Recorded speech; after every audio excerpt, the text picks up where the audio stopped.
Uh, uh, Yup. Hey, what's going on, world? Y'all already know what it is. It's your favorite blurred click, ready to talk blurred shit. And today, guess what, baby? We talking Starfleet Academy. Because that thing sure did just debut, boy. And well, you know what? I want to tell you how I feel about it, but I got to tease you on that a little bit because I need you to stick around so I can tell you. I did do a little review what's online right now, but stick around for a little bit so I can chat with y'all on that because it is plenty to discuss. Also, check it out. I have a few announcements to make, but I have been told that I have been slacking on telling folks to like, subscribe, follow, and all that good stuff. So let me go ahead and say, would you please do us a favor? And while I got your attention, hit that like. It ain't hard. Hit the screen, then the little thumbs up button come up, and just hit the thumbs up button, and then hit the subscribe button as well. And go ahead and hit that follow if you on the Facebooks or the Twitters or on the IGs as well. Hallelujah. A couple other announcements before we go ahead and bring in our special guest for the day. And yes, the guest is very special. Hallelujah. Thank you so much for pulling on up, Juan. But a few things of note for some of our future shows that we have planned. Look out, because if you are a fan of the Game of Thrones show, we will be having on of the Knights of the Seven Kingdoms, Tanzin, who you all may know. She's like one of the stars, and she's also, believe it or not, going to be in the upcoming Assassin's Creed. Hallelujah. So make sure y'all pull up for that. That's going to be something. And guess what? I am excited to announce that we also have just confirmed for next Saturday the one and only, hold on, let me cut the music off for this, man, because I got to get the music off for this. We have confirmed the one and only Little John is pulling up to the show. Hallelujah. Yes, that's right, ladies and gentlemen. Your boy Little John pulling on up. All right, some of y'all probably thinking, yeah, Little John, but no, sorry, just a bunch of you. It ain't that Little John.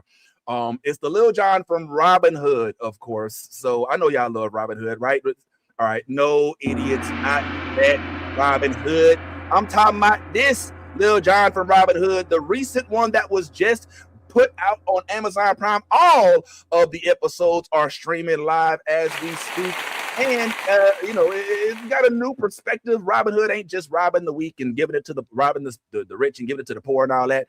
They're doing a lot of real cool stuff. So, yes, you know how we like to shout out the melanated folk, and this is no exception. So be prepared and get ready because all of that stuff is happening. But let's go ahead and get into our special guest. Let's go ahead and get our introduction on, though. Hey, Thugnificent, who he is. This is Thugnificent telling everybody to tune in to New Blurred Order, my nigga. The best podcast on the planet Earth, nigga.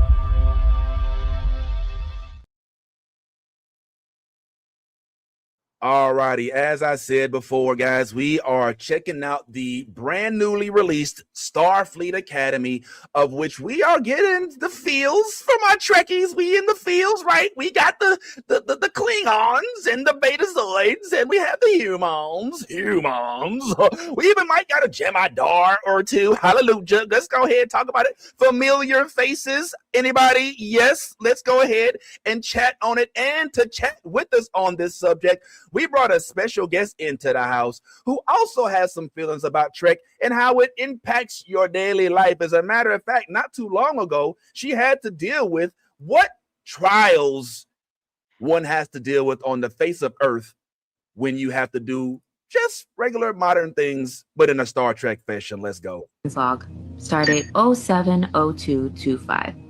Today, I decided to run my clothes through the ship's garment reprocessor. But when I took them out, they still smelled like day old gah.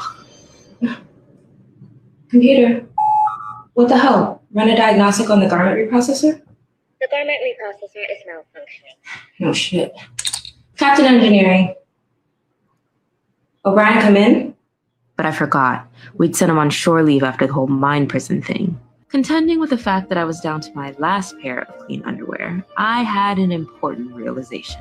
I would have to venture into a strange new world, what this planet calls laundry. First, I had to do some important ancient ritual preparation for this away mission, but then I was ready to go. This planet has special locations called laundromats, sort of like a replimat, but just for washing clothes. While I waited, I bought my favorite Earth drink, which sort of makes me feel like I'm inside the washing machine. Today was a reminder that there are times where you gotta get your hands dirty and do things the old-fashioned way. But when you do, you might have marvelous results. Captain out. Captain's log. Come on, Started man. 07. This is creativity at its finest. Hallelujah. So if you wouldn't mind, help me introduce for the first time, and hopefully definitely not the last, the one, the only, the lovely Zyla Trex. What's going on inside of Trex? Hi, how you doing? It's good. And good, look who popped on up. It's none other than Bad Ty, right on time to be late. Yes, I told you he was going Hey.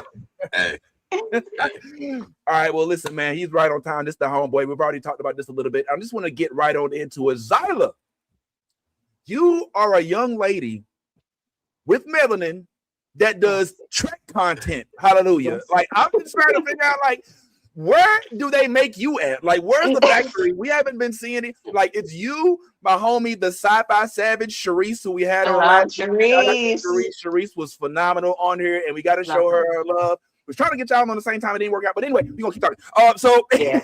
But I'm just curious as to how you ended up, and hear me out by what I'm saying is, if you there's no secret, like Ty and I come from the 1900s. Okay, I'm just gonna keep it real. We come from, you know, a time, a galaxy far, far away, and but it's so refreshing to see somebody of your era kind of delve, and not just delve, but like lean hard into it. Can you kind of give us your Trek journey? Is a family member introduce you to it? Did you just get caught one day, the remote control was too far away, and Trek came on, you was like, bump it, I'm just gonna go ahead and binge it? Like, talk to me about your experience with Trek and how you ended up in the position you're in right now, if you don't mind. For sure. So I have a group of besties, and they all Black. They are all watching Trek. They were all watching Deep Space Nine at the same time, and I was not. This was like maybe like right after the pandemic, or like right during or right after the pandemic. So they were making references every day, and they were not explaining them. They were like, Cardassia this, Ferengi that. I was like, no one's gonna explain the jokes. Like, and so after, they were like, you just have to watch it. So we had a little watch party. Cisco, I was hooked immediately. I went home from that watch party and watched it again. I was just in it. It's good storytelling, and you know, it's slow. I'm not that young. I'm 30, so I mean, maybe I still have New Blurred Order is one of the so. new. I haven't been completely TikTokified, but so I can handle the slow. You know, it's different though. It was so different, and honestly, I'm not gonna lie. Like, I'm newer to the Trek world. Like, I have 60 years worth of movies and TV to catch up on. You know, I've seen Deep Space Nine, I've seen Voyager, and then I watched Lower Decks, and I loved all of them. But I haven't gone through all of TNG. I haven't gone through all of Discovery. So I definitely am a newer Trekkie, but I'm locked in, you know? And so, this summer, the first video that I really conceptualized was the DS9 Dream Blunt rotation. I don't know if you've seen that, but I was just like, who would be my DS9 Dream Blunt rotation? So that's really the first one that I like put out into the world. And I was really scared to put it out into the world because I am melanated and I know about the Trek fandom, or what I've heard about it, right?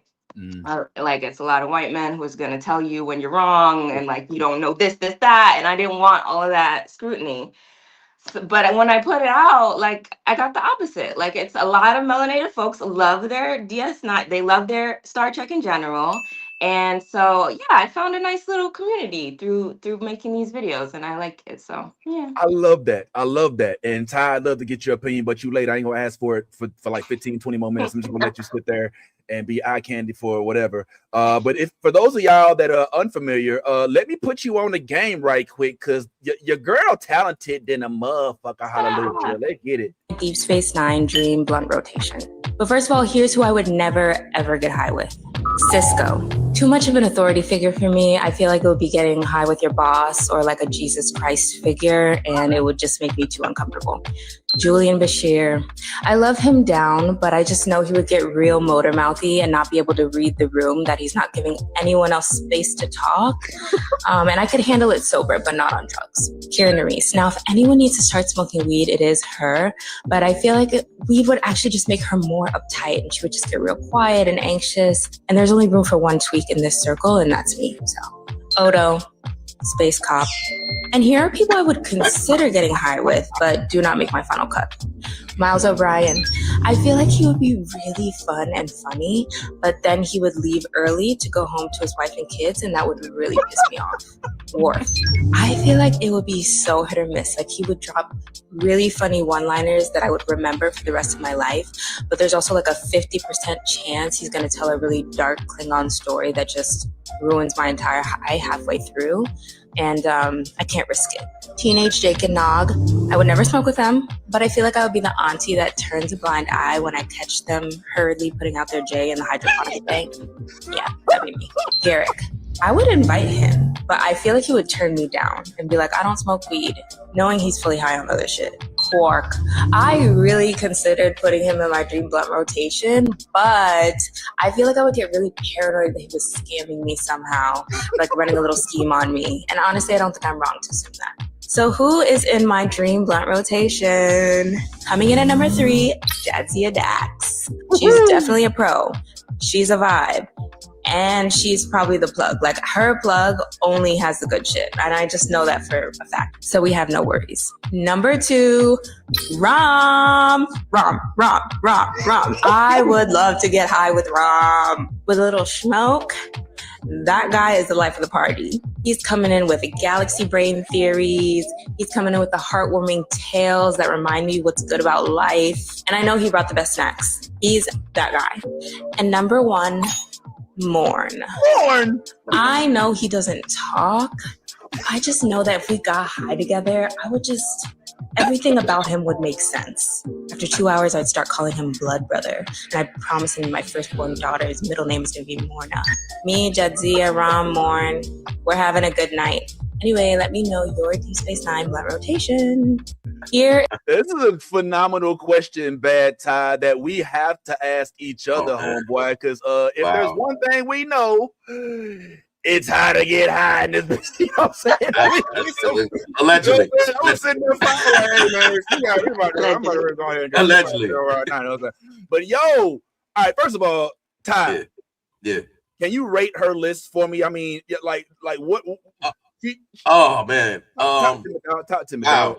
I really can't rate her list. Why? Because I was not a huge fan of I wasn't a huge fan. I'm more of a TNG. And I think and see, I came from about to tell my age. I came from the classic Star Trek. And it just never really hit for me. Like so I couldn't go. Now I will say I am familiar with certain characters, and what are they called? The ones with the big ears? The Ferengi. So my man who's real sketchy, the one you were talking about that might he might do something scammy. Yeah, he might do something scammy. I was thinking he looks like, for me, like knowing his character, I would be afraid to smoke with him because I would feel like he put something in the weed. I would you cannot trust it. Yeah, you don't want to have you wake up. Yeah, you might wake up on a ship and they're like, where am I? You're like, you're a slave now. Like you I'm not dancing it. You've been sold.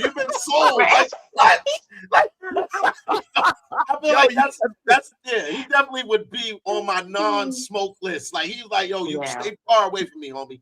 But do you have a TNG blunt rotation? Yes. Okay. Yes. I would 100% want to get high with Geordi. Like I would like yes, absolutely. Mm-hmm. And like that, he would probably be number 3. Number 2 would be Guinan. I gotta get high with Guinan. Oh my god! I got it. And this is going to be my number 1.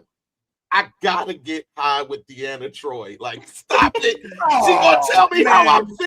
Nah, We gonna talk about emotions. We gonna talk about all the things that my traumas. Yo, look, I want to be smoking high, but I also want to be in this space where I feel safe.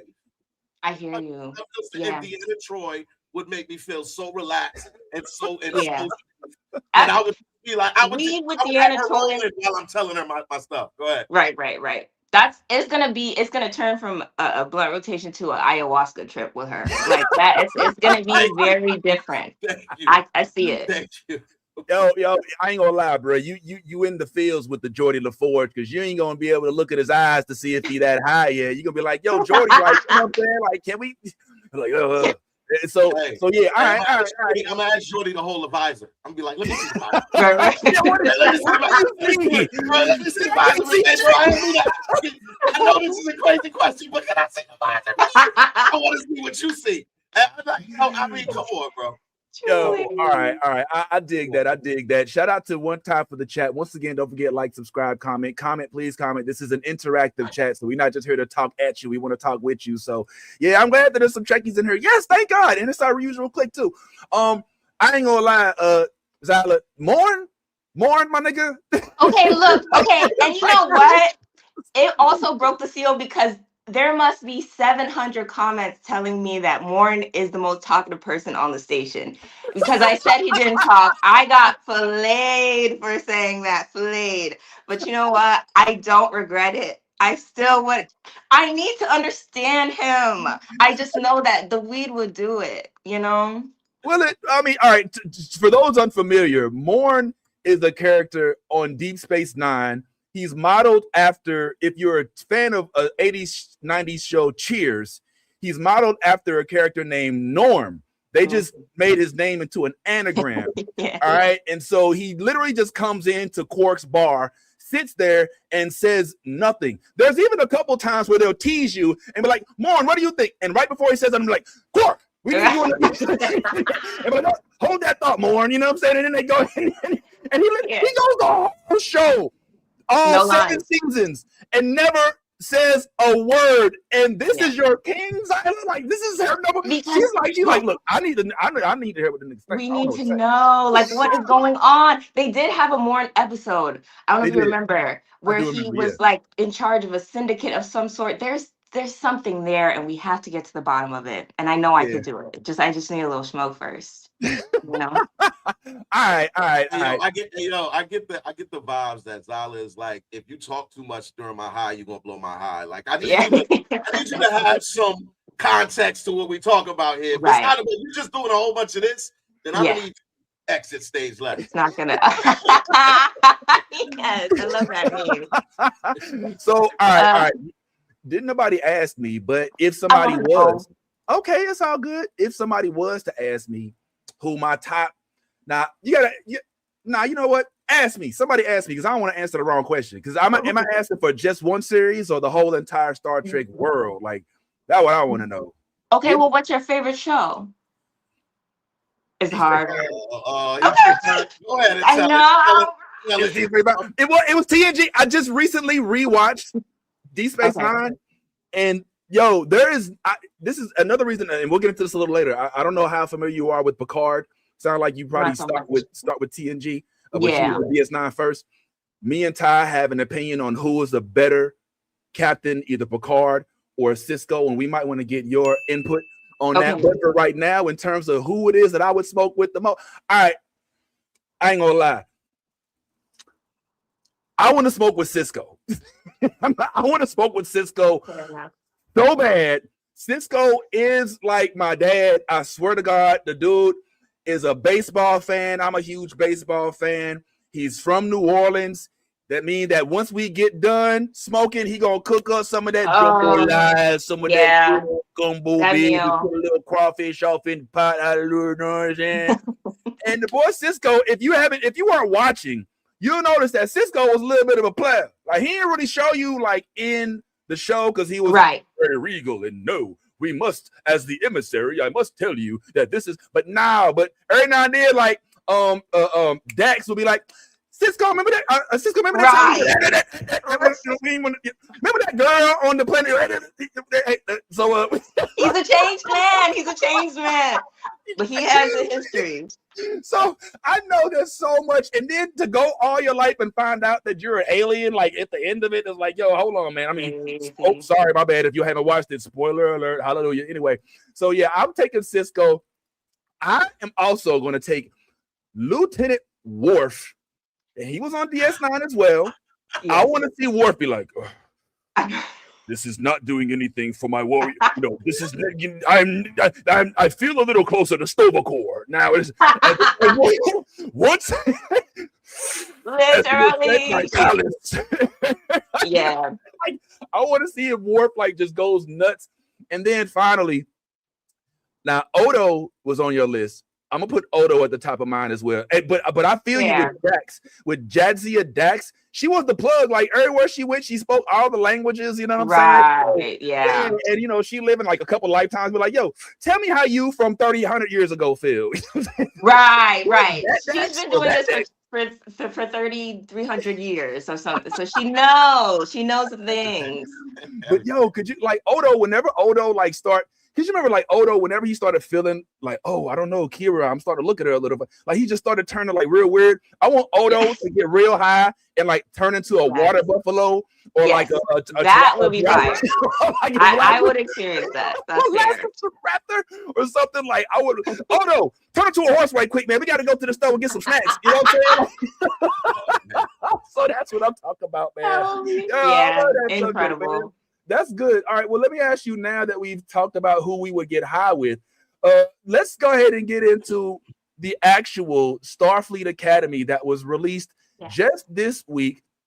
We've been looking very much forward to it. We even have a few members of the cast that I can't tell who yet because we got to get the solid confirmation, but are prepared to come on and chat with us about it. But I would like to get you guys' opinion and maybe even a short, like literally like just a few words of some sort of a review, not a like full-fledged, but just a few words, if you don't mind. So what I'll do is I'll take this down, and then we will go. You know how we normally do. Well, you don't, Zyla. We normally do this, and we take this poster down, and then we say we have either thumbs up, thumbs down, or meh in the middle. Either way, but we reveal it all at once. So I will go ahead and take this down in about 3 seconds, and have up your thumbs up, thumbs down. Give us your reveal. And then I'll go to you. You give us your quick couple words synopsis, and this will be used for our thumbnail. So, without further ado, it's coming down in 3, 2, 1. Oh, damn! All right, again. 3, 2, 1. Oh, I got two of them up, baby. Okay, Zyla's got one, and my man Ty's got mid. All right, we're gonna go around the horn. Zyla first, and then Ty. Give us a quick few words for some sort of review. Zyla, on you. Okay. My quick review is it's exciting, promising, and good for old and new, in my opinion. Okay, love it. Bad time. It was enjoyable. I definitely would lean towards telling somebody, definitely go watch it. It looks like a lot of black faces and melanated faces, and just a whole bunch of assorted flavors. All right, cool. And last but not least, I'll tell y'all my little bit. I loved it. I loved it. Like it superseded my expectations, and I know that's not what what a lot of Trek fans are going to say, but for me, like I completely fell head over heels in love with the first couple episodes. Obviously, a few things you could change, but yes, overall, I'm giving it a 7 out the gate. Can't give it the full 9, 10, 8, all of those because that's not where it is yet. But I'm giving it a solid 7 for the first 2 episodes. Now I would ask our homeboy Ant how he felt about it, but I'm pretty sure he didn't watch it. What, the first episode of Star Trek Starfleet Academy? The first 2. Yeah, first 2. No, I only saw the first one. I only saw the first one. No, I saw the one that Star Trek invited me to watch at the Museum of Natural History. I had a little bit of incentive to go see that one. Right? Have you met Anthony of the Movie Blog, who was invited personally to go watch the premiere right there in New York, which is a good thing we're meeting you because he gets these all the time and can't go to all of them. But went and even got a chance to rub elbows and do all that other good stuff because he's like important like that. You know what I'm saying? But Ant, now that we finally have all been able to see the first episode, we just went around and gave our opinions. Now you haven't seen the second one, but maybe you could give us your opinion on the very first one. I'm gonna go ahead and put this up for you real quick. I'm gonna give you your solo layout and give me a thumbs up, thumbs down, how you liked it in 3, 2, 1. Yeah, I was with it. I was with it. All right, okay. So, Ant, real quick, man, few words of a review, man. Not too long, but just a real quick few-word review, if you don't mind, to tell us how you felt about it, man, overall. I thought overall, like real quick, like the acting was okay. Paul Giamatti knocked it out the park. I thought that they did a really good, interesting thing with the story. I think it's a really good entry point for people who are either new to Star Trek or maybe walked away and are coming back. Because a lot of times you see Star Trek, you see like Discovery, you see Picard, you assume that there's some baggage there. Like, I didn't watch the last 3 series. But with this one, you could just jump on in. You can hop right in. I know that there's some people who are like a little mixed on the captain because she a little quirky, right? She got her feet up in the captain's chair. Might be rubbing people a little. Might be rubbing people a little bit the wrong way, but I was with it. I also love that they had some black characters in the show. Of course, they made the Klingon black, but the actress that's playing number 1, the lieutenant, like that's a black woman underneath all that makeup. So I was with it. It gives off a lot of black energy. That I feel that. I know the ladies love short man. Got that. No, quick. Oh, my bad. I'm good. All right, good. All right, good. Thumbs up. Like a few words. It's like the movie blog on Monday night. Loved it, man. That's not just playing. No, thanks. But yes, you are right. We did have plenty melanin faces, which is one of the things that Star Trek has had over Star Wars. I hate to say, I'm not one of these. Are you Star Trek or Star Wars? I'm by war Trekkian. I don't know. Hold on. Let me not. Let me not put that in there. Let me not put. He likes them both. He likes them both. Yes, it's the truth. I do. It's the truth, but not. You make it sound weird. You know what I'm saying? But either way, I don't care. You were making it sound weird. Take it as you want. You know what I'm saying? I love both universes. I'm not going to mutually exclude myself from one or the other. But we do know that Star Trek started with one young Nichelle Nichols on the bridge, even though they had her in a little tight thing, little coochie cutter the uniform, you know what I'm saying? They came all the way up the top, but they all did.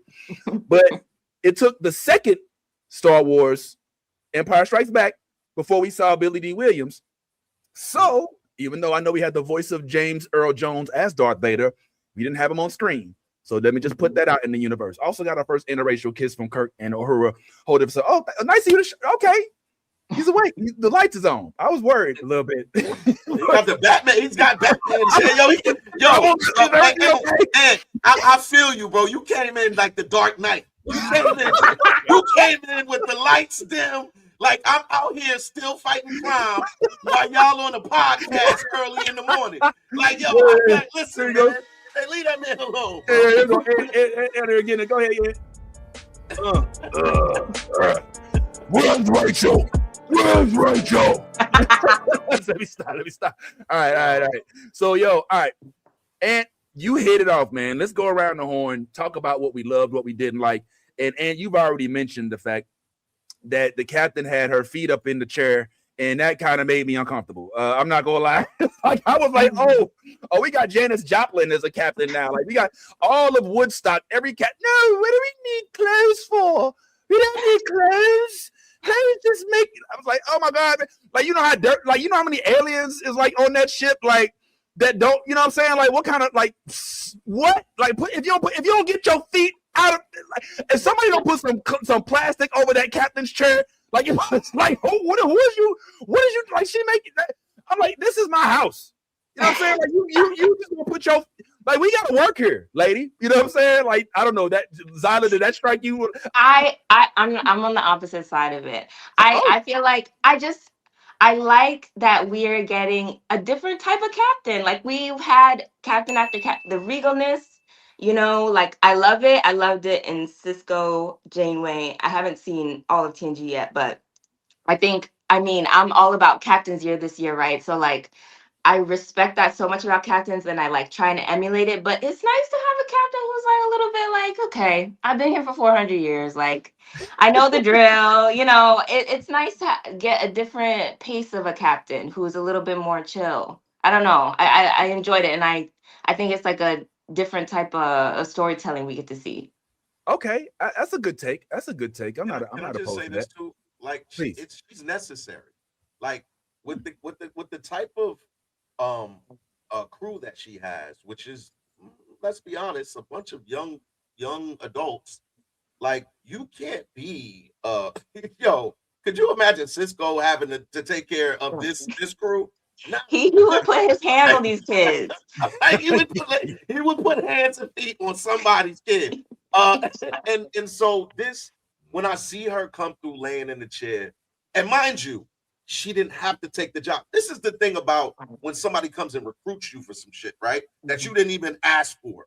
Now you can run and move how you want to move because I was the #1 draft pick. I didn't have to take this job. I was over here chilling with the little kids, giving them ice cream, playing little games with them. Like I didn't have to do this. So now, and mind you, this woman is hundreds of years old.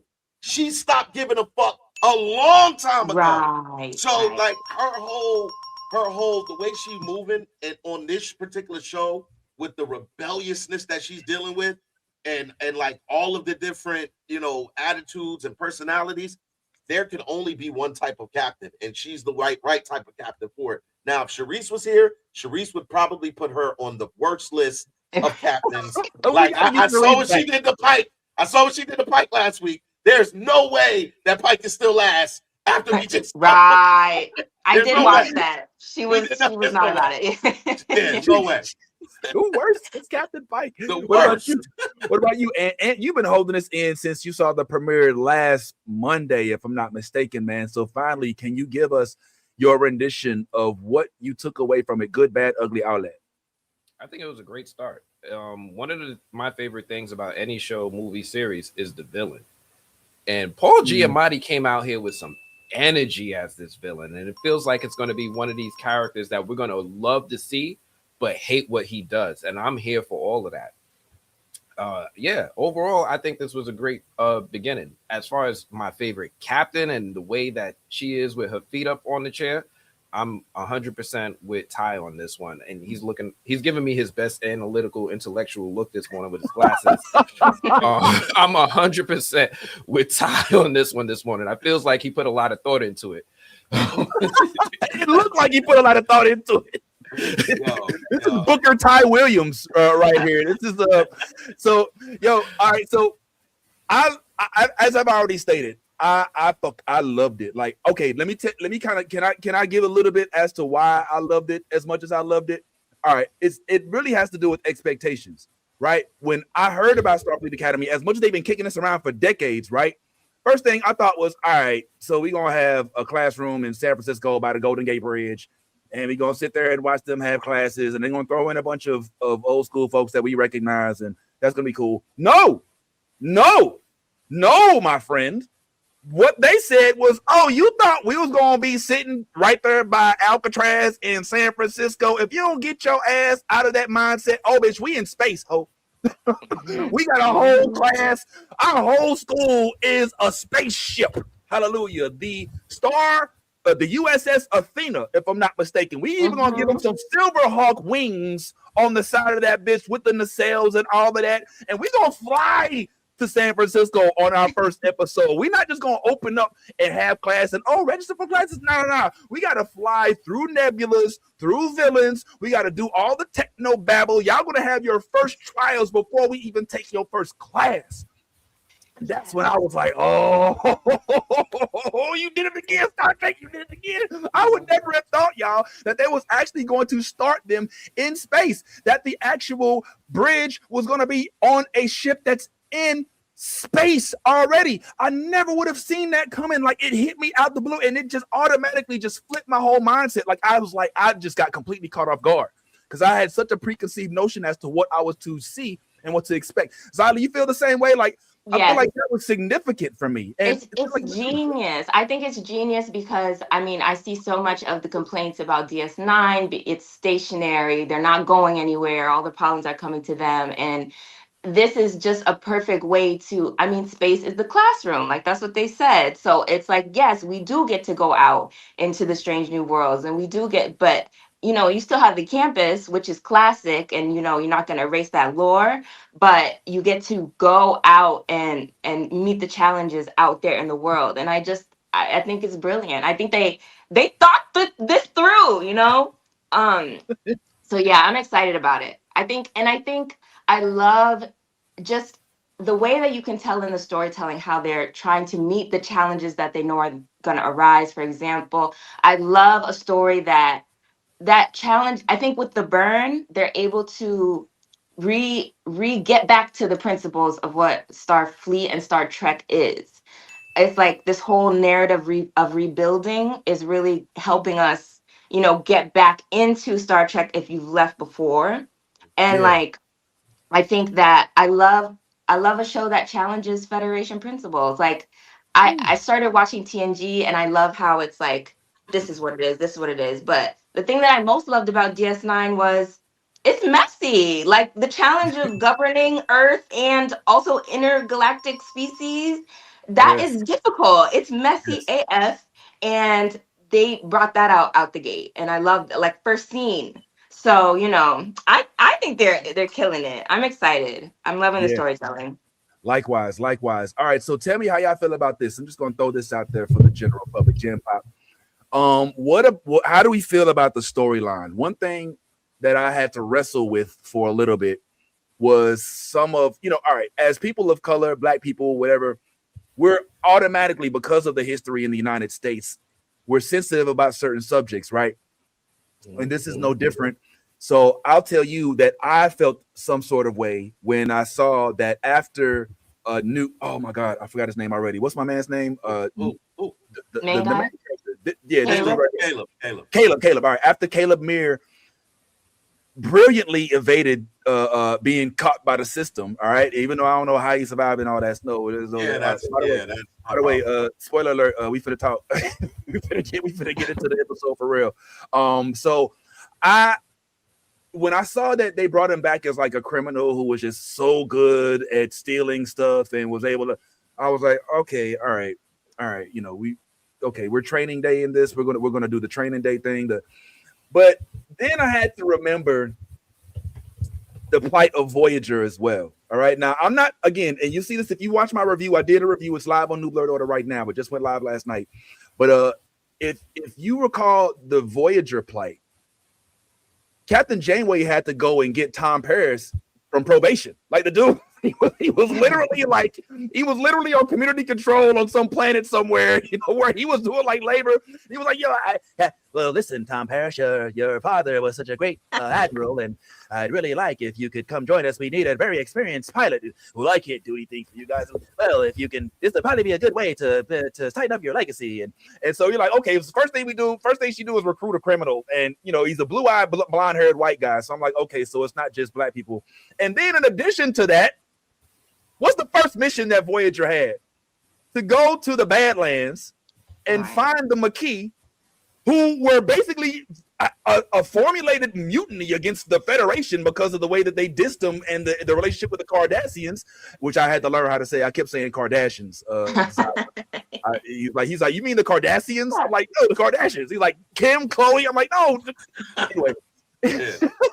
So like the first thing they did, right? Captain Janeway, yes. Well, Tuvok, I need you to go ahead and disperse of your spy. And Tuvok was with them.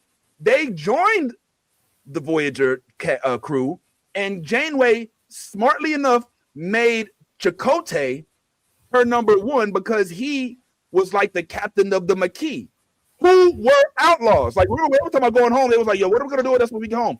Oh yeah, well, there'll be a court martial and they'll probably put us in jail. So they literally had half of their crew was criminals. So I only say that to say, I'm not saying that, yeah, I don't mind the fact that they have Caleb as a criminal and that's cool with me. But I am saying that it's not exclusive to this one series or to this one character. What do y'all think about that storyline where there's a mom and she's trying to get food and she didn't know that it was being taken from other people? What do you say, Ty? What you say? Well, I mean, you hit right on the exact spot that I wanted to touch on first, because it made no sense, honestly. You have this mother who is going through this situation of not knowing or not being able to find food. So she gets with, she's basically at her wit's end. So she walks, she meets what is yeah, the what is the new rural what do they call it, the Benali yeah, Benali Raw or something like that. So she hooks up with him, and he said it straight up. He said, I didn't do that. I did this because this is what the resolution was. I saw a woman, she needed food, there was food here. That it was that simple.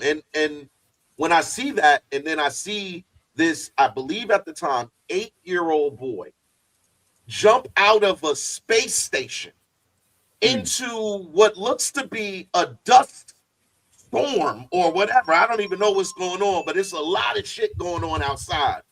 Somehow, this 8-year-old boy who wasn't going to be able to survive because he couldn't find food now knows how to find enough food to come back as a 225-pound 6'4",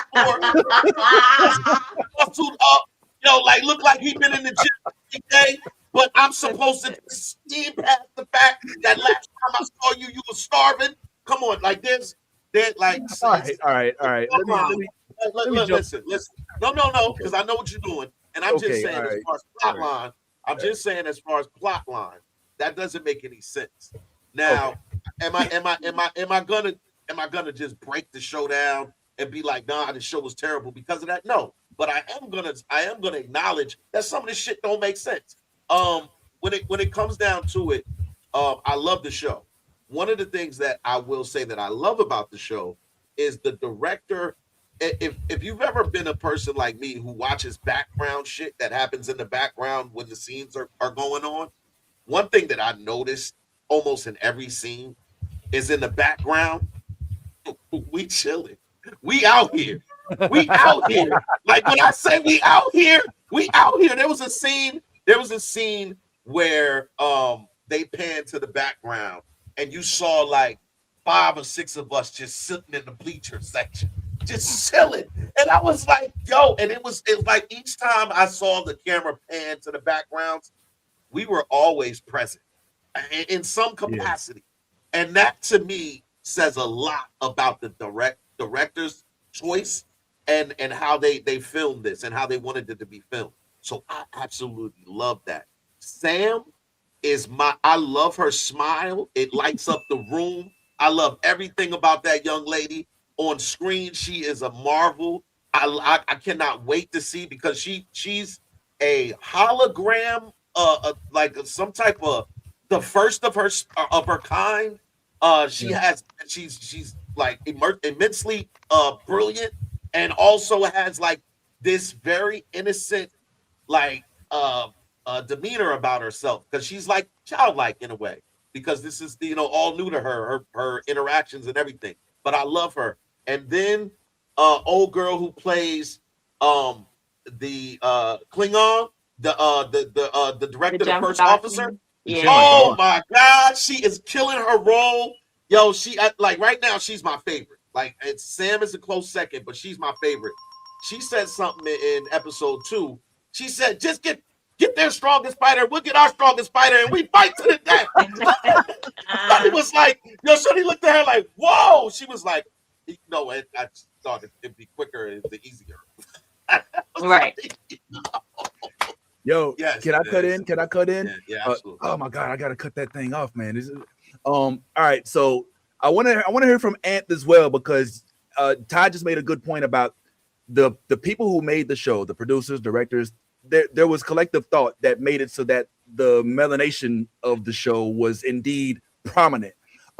What did you gather, if anything, from your exclusive visit with Starfleet Federation Academy at the ball that you went to last week, where it was only for select people who got the invite out of the candy, whatever rapper, saying the Willy Wonka. So, like, talk to me about like what you may have absorbed, because you actually did see and speak with, in instances, some of the folks that were involved with the show. Did you get the sense that there was like a point that they wanted to make by making sure we didn't have like too much lack of melanin, or just talk to us about your experience real quick? It's hard for me to tell with Star Trek, because Star Trek, a lot of times when we do have black characters, we always end up under heavy makeup. So it's hard for me to tell with Star Trek. One thing I did notice was that these actors are acted, and when they were casting people, they weren't just like casting people, I don't know, one specific like I have this picture, I don't know if you could bring it up. I have this picture with Sam, and when you see how she is off camera, you could see she acted, right? Like she really she's something else off camera. Like, this is my photo with Sam at the Star Trek premiere. Like, I was sitting here like, what the Sam? Girl. She's literally got the smile that lights up the room. Literally. Trick. Oh man. Aunt, did you talk to her, or did you just get the picture? No. I talked to her. I talked to her manager. I got to follow up with her manager, because we want to invite her over to the show. And I also spoke to what's his name?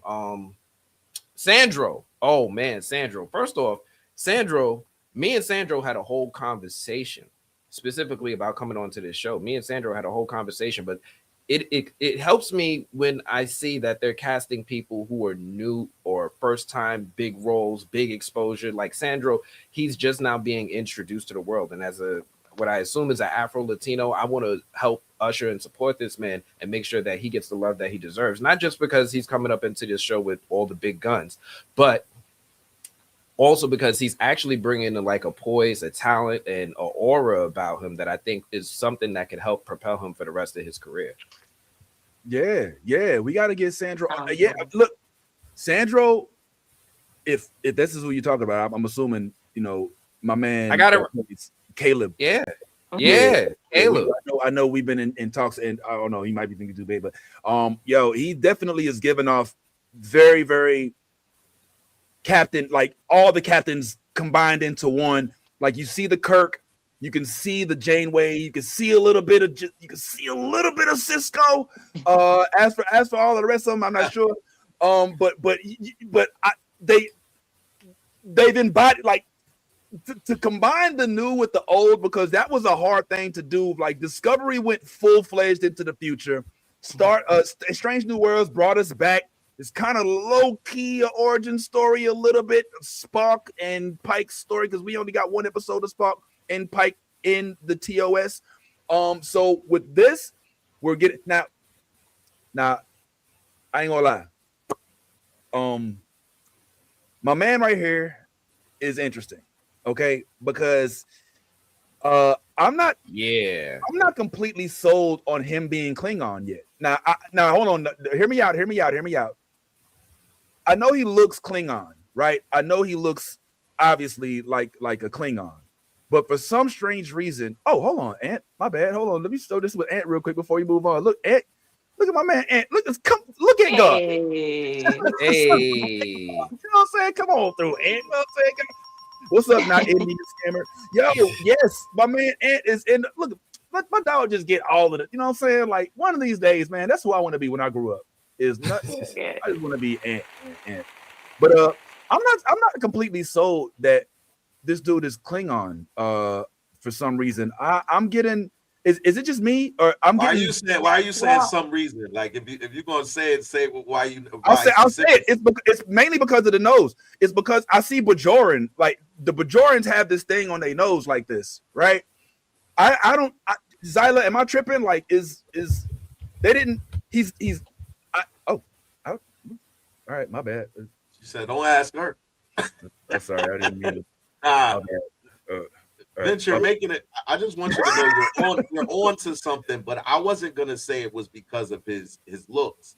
I was gonna say because of what he said. His mother said. His mother told him, and his mother. He said, "My mother said to look and find the beauty in things," which is contrary to a Klingon.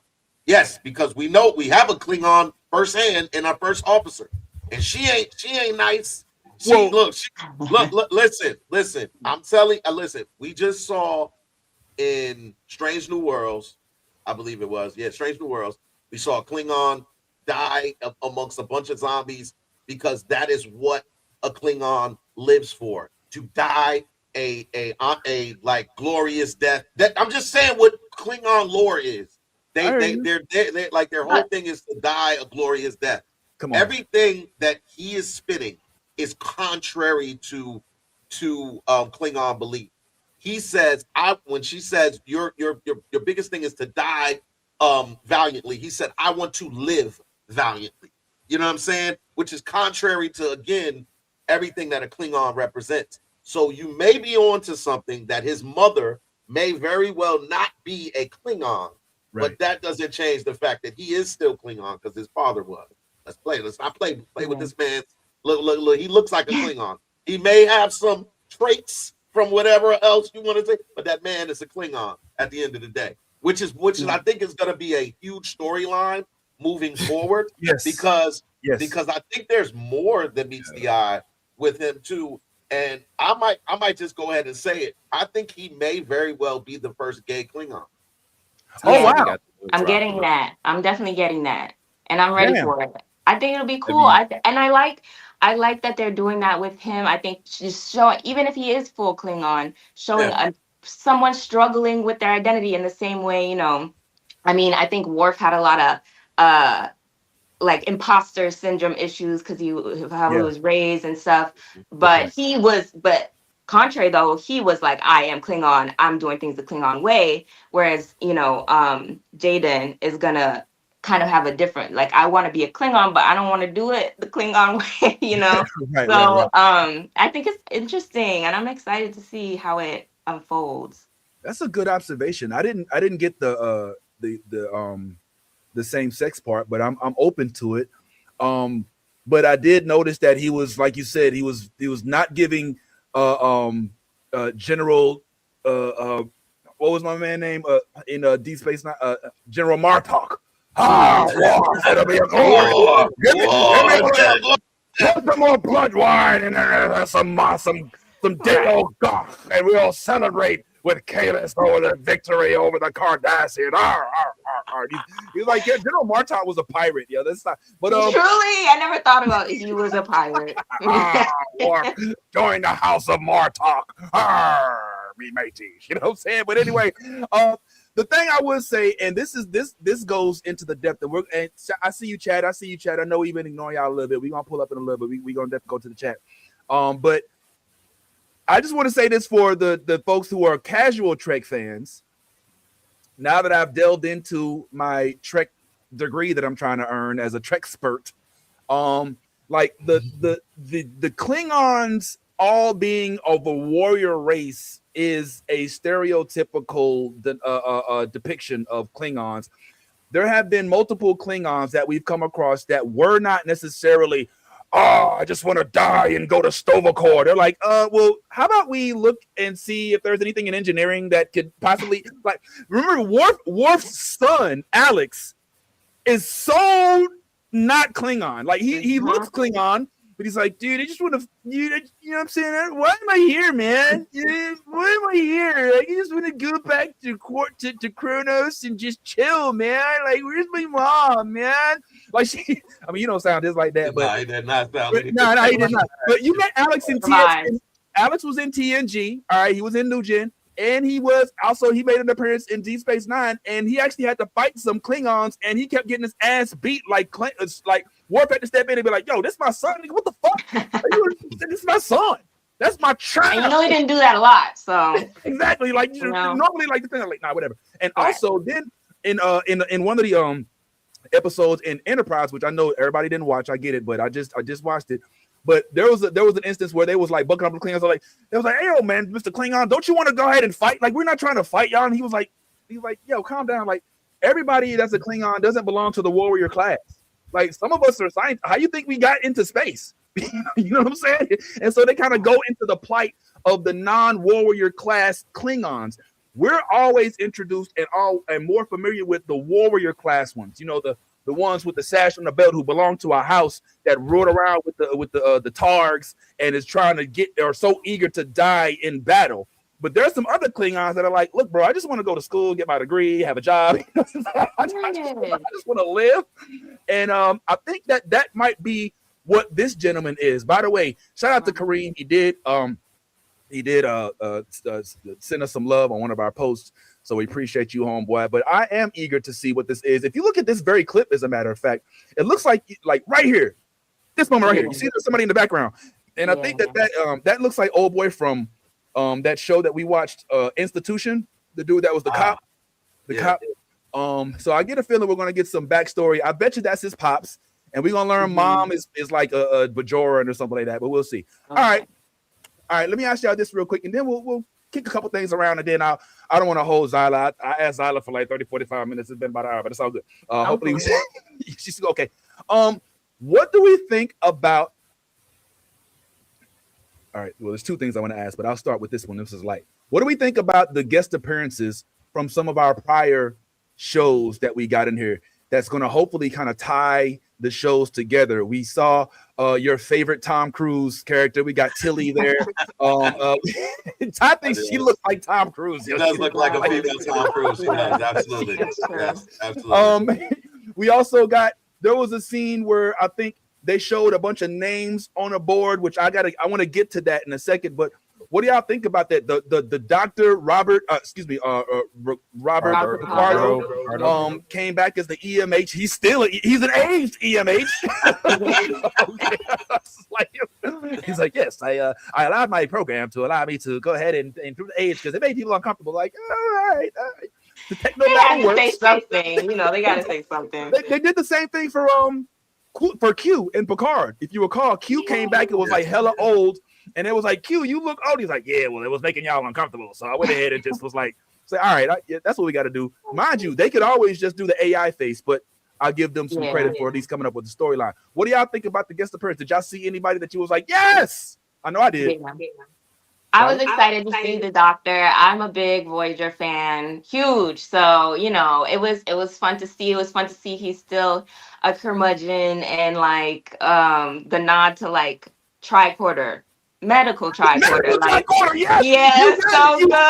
so good. So, you know, and just that he's still like he hasn't changed, but just is just the beloved like angry or like cranky guy that we want to see. But just and him trying to get people to join the opera club it sent me, I'm not gonna lie, because it's like still nobody is on that tip, but it was really good. And I love the wall of names. I mean, we've been scouring that wall of names for months now because it's all we had for a little bit. So seeing Harry Kim get that promotion was really good to see. So that was nice. And just like the Easter eggs with Garrick, yeah, but I'm hoping for even more, like I'm hearing things about episode 5 and how it's like allusions to Deep Space Nine. So I think they're setting it up well. Like they're gonna sprinkle some Easter eggs throughout, and I'm enjoying it. If you missed that, the very first thing that the EMH does on Voyager after he says, "Please state the nature of the medical emergency," is he goes right into crisis mode, and his assistant at the time is a young man by the name of Tom Paris, felon, by the way. So you just want to throw that in there. All right, the dude can't go to his kids' field trips. Now, so he's assigned to him as a medical assistant, and the EMH is sitting there. He's about to do some scanning, and he says to Tom Paris, "Tricorder," and Tom Paris gives him like a ship tricorder. He's like, medical tricorder. It's like the very first thing that EMH says. But then they literally they reenacted that very scene. And like, you literally, if you don't know, you don't know. When I saw it, Zyla, I was like, you know, the Leo the yo, I know that. So yeah, man, shout out to that, man. That was a big deal. I loved seeing that. I for one was really happy to see. This isn't a former character, but it's a callback to a species, and we've already kind of alluded to her. But it's the old girl from the Gemini. She's not a Klingon. I just want to establish that she's a member of the Gemidar species, but she did mention some Klingon stuff. Like she said that my father was Duktar of the House of and but Gemidar are the species that when they run, they shroud, which means they're invisible. Yes. They're invisible. They turn invisible when they run, bruh. And if y'all noticed, I want to put y'all onto this too. All right, real quick, just make sure ain't nobody know. Oh, shoot, the screen's tripping. So, spoiler alert, just letting y'all know. She gets injured, and what color was her blood? It wasn't blue. It wasn't blue. It wasn't red. It wasn't green. It was white, right? Because the Gemidar, they have to live off the white. Oh, the white.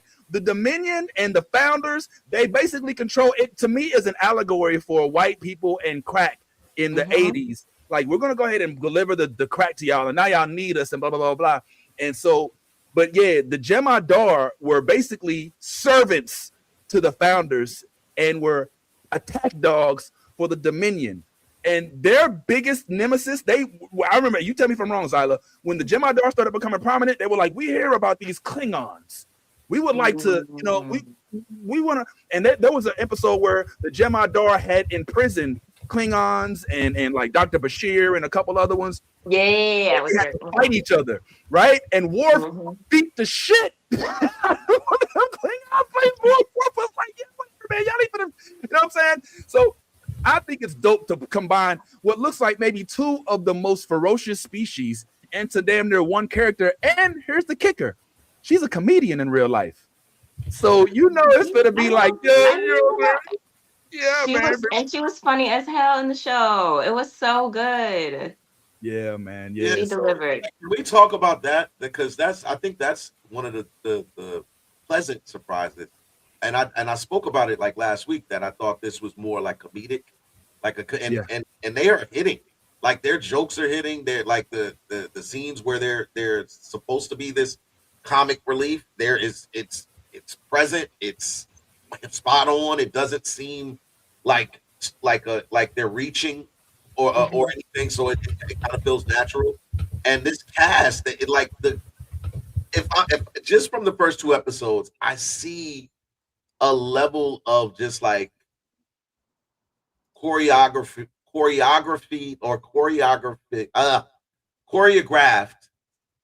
acting. Like everything is like going together so well with this cast right now. And Vince, you just brought up again one of my favorite characters. Like at this point, it is the first officer. And like I said, that moment when she was like, just get their strongest and we'll get our strongest. Like, we'll just battle it to the death. And old girl was like, whoa, like you're going so far with like left. You went so far. She's like, well, I was just trying to, get it solved, get it done.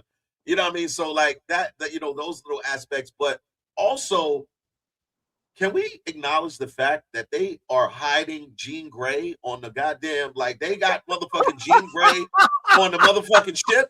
Like, let's not act like let's not just skim past the fact that she said I have to wear a neural inhibitor because if I feel too much, people will get hurt.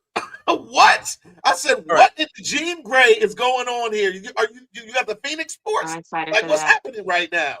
Well, I think Zyla, can you have a clue into that, right? Because she's a Betazoid. So can you break that down for Bad Tie? Because I don't know. Yes. Betazoids, they're telepathic. They're very emotional. They can sense people's emotions. They can sense, people's inner thoughts and feelings.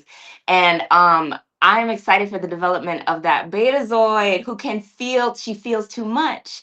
And, you know, as someone who can get very emotional and crash out, she seems to me like a certified crash out. And I am living and I'm ready to see the crash out. And wait, spoiler alert.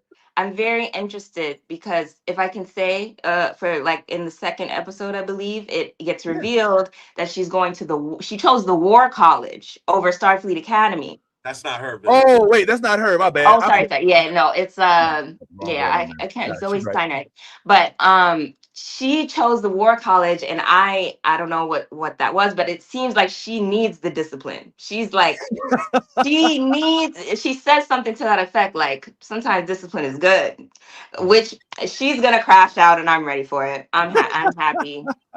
Yo, because like she like they like in the conversation. There she is. She basically said, I'm the only one that has a neural inhibitor because I'm way more like you know, way more emotional than the people. And the fact that she says, you know, like people will get hurt, like I'm dangerous, like you know what I mean? Like she's saying, like if I lose control, bad things are gonna happen. Like, you know what I'm saying? That started giving me, like, as soon as I heard that, I was like, oh, she's the Phoenix.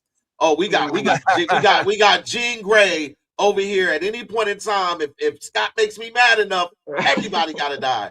Like, you know what I'm saying? Like, this is where I'm at with this. And I was like, oh, this is gonna be so interesting if she turns out to be this, because right now they just made the alliance with the Federation. They're just now acknowledging that they'll bring the wall down, which now brings, because apparently the Benali Raw, I want to get that right. Is that the Benali Raw? Is that what they are? The Raw? Okay. I can't remember exactly. Yeah. Well, they basically have been attacking the Betazoids already. They've been crashing out, trying to go in and destroy the wall and everything like that. And so now that Starfleet is saying, bring down the wall, we'll come and build our next, you know, capital or whatever, you know, in your thing, where she kind of plays into this whole storyline. Because and I'm curious, because it's like in one moment they're showing him like having this, that it looks like a little thing going on with him and the other girl that Vince, you pulled up the picture of, and then just like that, he just fell in love with this young lady in a matter of like an hour. Like, it's like, yo, he's like, yo, pulled up. You're about to jump over the wall. No, I'm not. You're literally sitting on the wall. You're on the fence, bro. Like he's like, yeah, you're right. Hey, what's your name? What's your name? What's your name? Like, that's real. Like, yo, like, and I was like, dang. So my man is he's looking for love in all the wrong places. Like, it looks like, dang, like my mom, you know, it's mommy issues, mommy issues. Like you're just looking for love in all the wrong places, but it is interesting to see the dynamics of all of these different characters in just 2 episodes. You get the young lady that you showed a picture of, Vince, who seems to be that one person who, when all the pressure is on, she's at her very calmest. Like she was the one who was like, when everybody got up, it was like, oh shit, the ship just blew up. Which, mind you, nobody died, and I'm tired of that. Like, let's have some loss. Yeah, I'm saying, like, the ship exploded, and we got all these people injured. No one died. I was like, no one died. There was multiple explosions in the middle of space, and no one died. Okay. Illogical. Yo, so, I think you peeped that, yo. But I think that, you know, the other members of the crew died. But I will say this real quick. As much as I talked shit about the captain having her feet on the chair, she's regal. I give her, she's got that regal shit. Like, she's like, nah, y'all ain't fucking with my students. You know what I'm saying? Who, what? No. We ain't gonna do that. We ain't gonna do that. Even though she's giving blindside, there's a small blindside arc in there that I also tackled in my review. It's not exactly Blindside, but it's Blindside. You know what I'm saying? Oh, sorry. I'll make sure I come and rescue you from this world that I've created for you. You know what I'm saying? All right, cool. But and Vince, sir, you please. said her students, but I don't think it's her students. The only person she really gives a fuck about, and the only reason she took the fucking job was for Caleb Meir. You're right. And that and what I've realized, but through her dialogue with him, is that she lost a son on the same shit. Now, and she never forgave herself for separating him from his mother. So she's willing to do whatever for her own self healing process to try to reconnect this young man with his son. And with his mother. And until she does that, he can fuck up as much as he wants to fuck up. She's gonna be right there with. Like, they are a package deal right now. If you kick him out, I'm leaving. That's where she's at right now. That's the only reason she joined. That's the only And I appreciated that about because that was my first critique when I got into it. I was like, not another white woman savior. Like, I don't want to see it. But it was very much Hillary Swank, Freedom Riders. I don't like that. So, but I think they knew that it was going to be that, and so they tried to address it in the personal. She's admitting, like, okay, yeah, I have a personal investment in you. Like, this is kind of my shit wrapped up into it. I'm just letting you know. So I think they're definitely trying to address it in a way that's like, okay, at least they're, they have that element of it. It's not truly like, she's not really a savior. She's just attached. Yeah.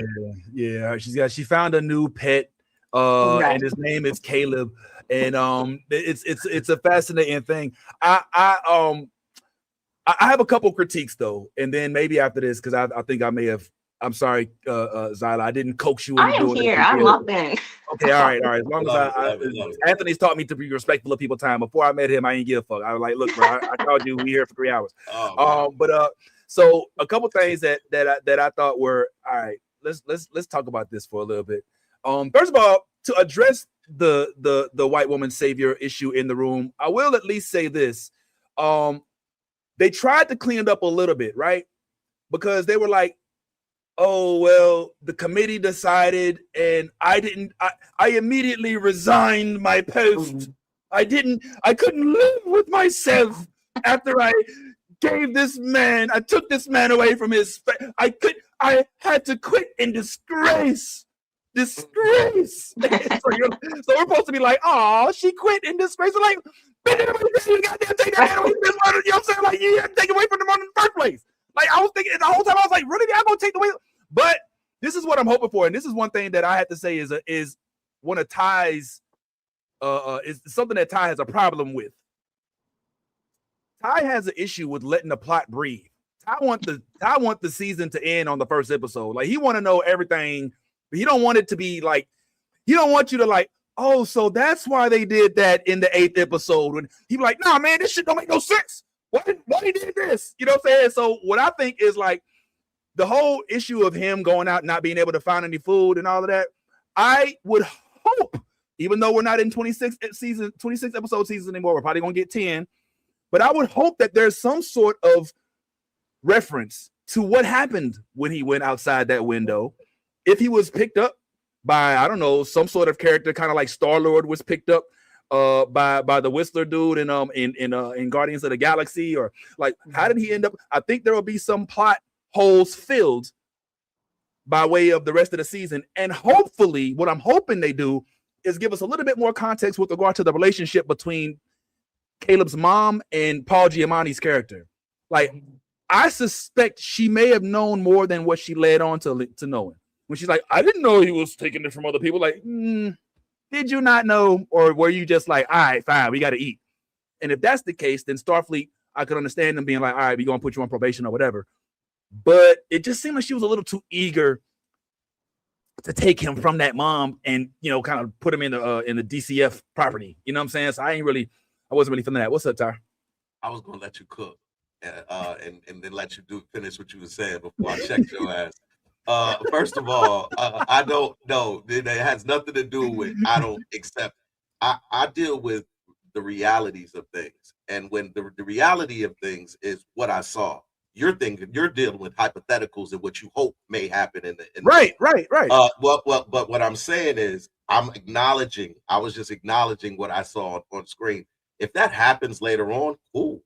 I'm not opposed to it. Not at all going to be offended if they do that. I have my doubts that they'll do any of that, because then because there's a lot of plot holes. Like, this dude came back and said there's nothing. He told Tig, which is her name, I think, Tig, because I wanted to stop calling her Tom Cruise, because that's not her. That's very disrespectful. I mean, it was funny. It was funny at first, but her name is Tig Notaro. Her character's name is Jet Reno, which is a cool ass name in itself. I gotta start saying that. Jet was given the course on whatever the course was on. I can't remember right now, but he said, "There's nothing you can teach me about this," and I'm like, "Wow, interesting. That's an interesting statement." And if what your theory, kind of happens is he must have been found by the most intelligent species of whatever that was able to teach him all of this that he learned amidst his journeys as an 8-year-old out in the middle of nowhere, in the middle of space and the universe and all of that. If that happened, I would love to see that backstory. I would love to see the species who found this young man and raised him up and fed him so well. I would like to know all of that kind of stuff. That would be dope. However, I don't think that the director probably feels the need to, because why would like, the purpose of this whole thing is for him to find his mother. I think every episode moving forward is going to be in that direction. It has not. It doesn't show me anything that would make me, after seeing the first 2 episodes, believe that they're going to get away from that plot line. That is the plot line. He's his only concern, no matter what, is that I need to find my mother. I'm a messenger every day. Every opportunity I get to look for, I'm gonna look for, despite whatever our mission is, despite whatever the lesson of today is. That is my goal. No matter what. And then you see everybody else's storylines develop along that journey. So I don't know that will happen. If it does, cool. Vinny, we can come back and I'll give you your props for that. But the next time you start talking about what I think in my head, as though you know what goes on, that's what you want. That's what you want. How long have I known you? How long have I known you? It's been like 20 years. Listen, I've known you. I've known you. You don't want to wait. You don't want to wait. Let's just get real. You don't want to wait. I waited to listen. Hold up. I waited for the debut. I waited for the debut. I did everything that everybody else did. I waited for the debut, and we're here. And now we got 2 episodes to talk about, and that's what we're doing. Fair enough, my friend. Sorry, Zyla. Sorry. This is inside baseball, man. Sorry about that. All right, but check this out.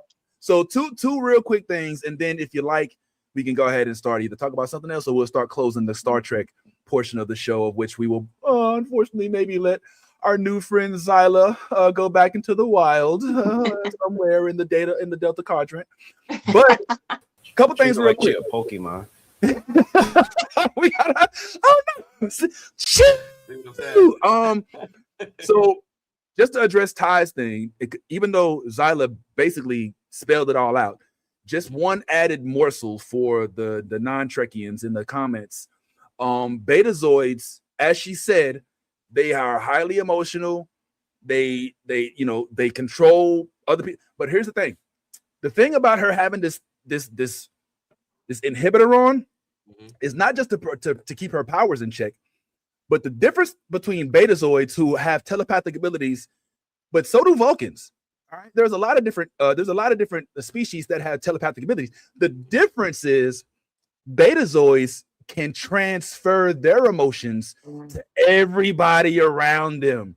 So if a Betazoid is angry as hell one day and they ain't inhibiting, then everybody in that bitch angry.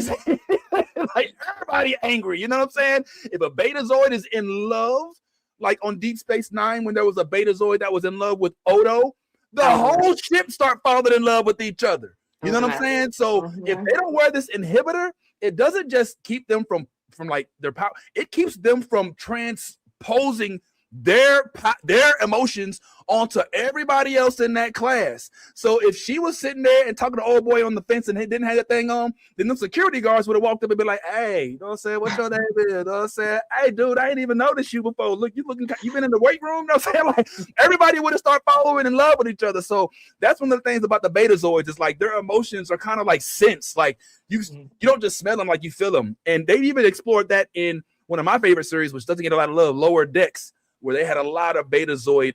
You saw that, Zyla? Okay, cool. Yes, love that episode. That's I love that. And Beckett, that's my favorite. Beckett and Mariner Beckett. All right, last thing. This one I need y'all help with. I found what I feel is an inconsistency on the show. And y'all tell me if I'm tripping or if I'm not.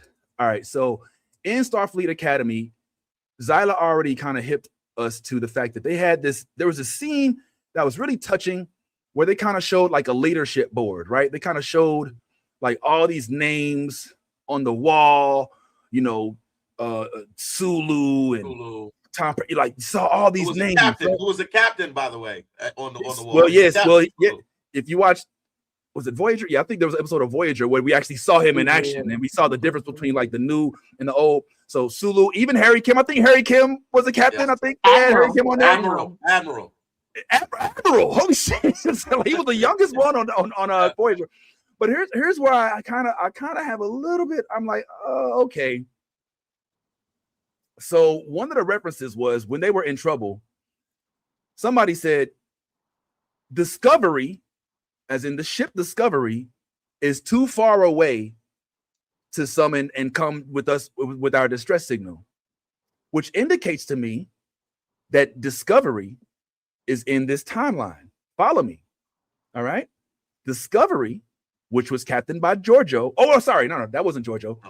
It was captained by Pike and then captained by Michael Burnham. Actually, no, excuse me. It was Saru and then Michael Burnham. Sorry. But that was all in tandem with the Strange New Worlds, right? Now, mind you, we have the Red Angel. Stop me if I'm getting too far. If I'm going too far ahead, Zyla. I don't know if you did you get? No, it's okay. You can go ahead. I know bits and pieces. Okay. Yeah. Okay. So the fact that Discovery was where we meet Spock before he goes onto the Enterprise, and they're now talking about Discovery. Remember, Pike. We supposed to. If that's happening right now.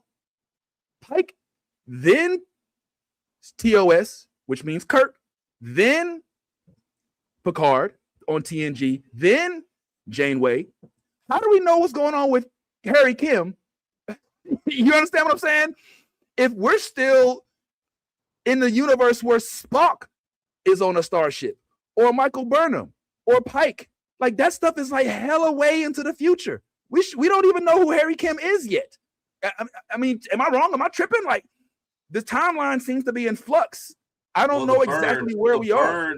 The burn, you got to understand, the burn happened. And the burn, when the burn, like before the burn, there was traversal happening between the Discovery timeline or universe and the Strange New Worlds universe. So they were able to go back and forth. And then after the burn happened, there was no more traversal. So everybody that's on the reason that you see Pike's name up there, the reason that you see because remember, the admiral who came and got the captain is the same admiral that was in the Discovery world in the universe. So that still exists. But I think the Pike universe and all of that was absorbed through the burn and all of that. Everything else got destroyed. So right now you're dealing with this particular universe alone. I think is what they're showing. And I may be wrong. Correct me if I'm wrong. I may be wrong.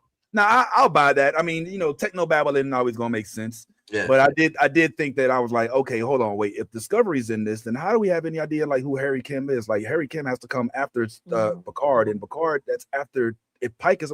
But the burn, which is essentially the snap It's the Marvel universe snap in Star Trek. It's oh, you were in the snap, man. 5 years you're gone.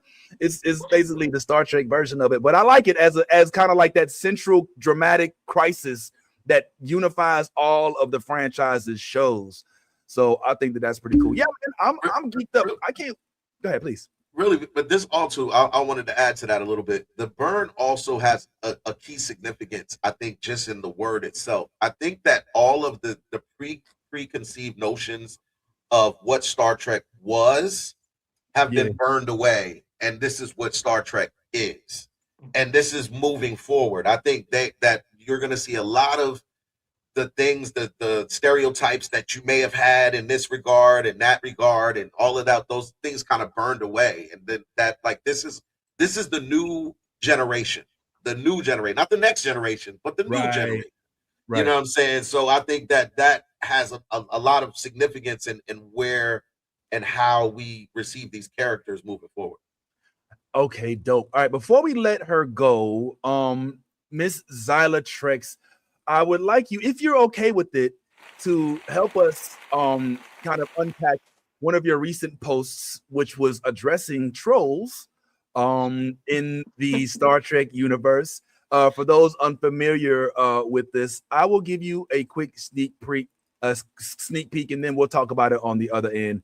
Let's get it. I know that it's rage bait, but I'm taking the bait. I got a little bit of time while my tea boils. Anyone complaining about the young adult romances in Starfleet Academy?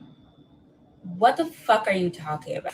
Are you seriously talking about the horniest sci-fi known to man? Are you talking about the show that in the 1960s canonically created Fuck or Die Fridays? That's the series you're complaining about being newly horny? They made every scantily clad alien in the universe after Kirk's jock. Not that he wanted them, but it doesn't matter. 4th episode, 1966, The Naked Time. Then in the 1980s reboot, 4th episode, The Naked Now. They didn't have to do that. For no reason at all, they made the android fully functional. Riker, Julian Bashir, Jadzia Dax, Tom Paris. This show is so horny. If anything, Starfleet Academy is the first series where it actually makes sense to be that level of horny. I don't even know what was going on in those other shows. Don't piss me off.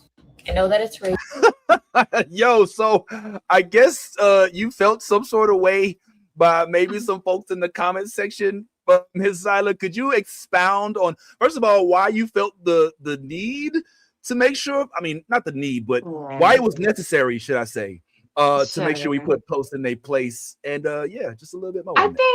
I think I'm all for critique. I have my own critiques.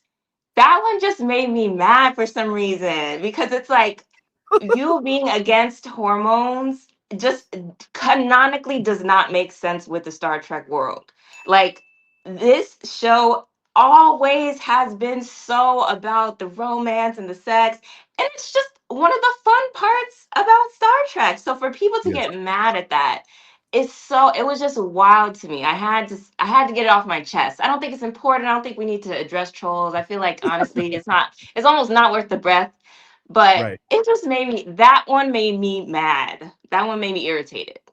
But were you seeing like people in a forum, or I think I seen articles. And honestly, they might be like, I don't know, honestly, just clickbait or trying to get a rise out of it. But like, oh, we don't need the CW teen Star Trek, or we don't need the 90210 Star Trek in space, like, or Harry Potter, like all that stuff. Like, I don't know if they're really just trying to troll and like get clicks and things like that. So maybe I shouldn't have even said anything, but it's such a ridiculous argument. Like, you're not even being good faith at that point with your critiques. So I just wanted to say something, because this show is always so insanely horny. It makes no sense. It is. I mean, and if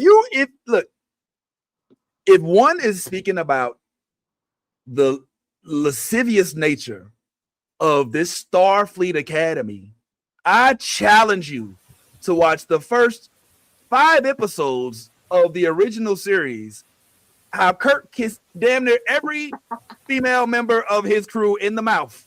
Like, like literally Kirk is like literally like, and even the aliens, like they all like are young 18-year-old college students, all with their uniforms hiked up right to the bottom of the hip, and all of them are in love with Captain Kirk. And like it's like, do you even trek, bro? Dude, do you even trek? Do you even trek, that's what it feels like. Yeah. Did you see when Picard had a baby with Dr. Crusher that she didn't even tell him about?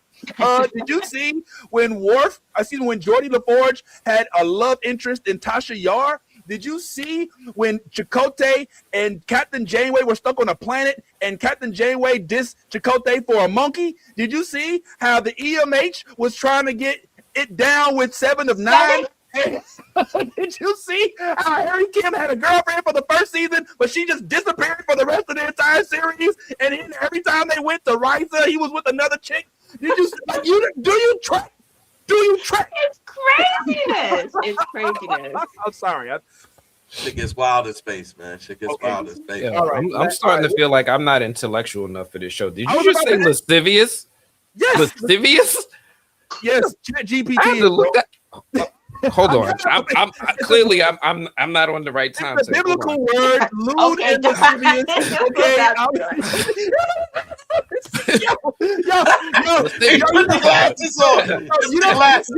If you had any idea how funny this is, real quick, I gotta show you this. Now that you put the glasses on, check this shit out, y'all. Check this out. People are getting mad about the new captain's glasses. I have a scientific explanation. Have you ever considered the glasses are just cunt? You ever consider that glasses are just kind of cunty? Ever talk like this and then pull a... I'm not getting rid of that in the future. Change the whole dynamic of the room with that one move. That one move. Think about it. Heard people are getting mad. And she's the only one. Look. And then she's the only one without them on today. And I didn't bring my glasses. I didn't. Oh my god. We'll fix it for the future. Listen, Ant, you missed one question, so we got to get your answer before we let Zyla go. Right. The very first question we asked everybody on the panel today was, who is in your blunt circle? Top three. Your blunt circle.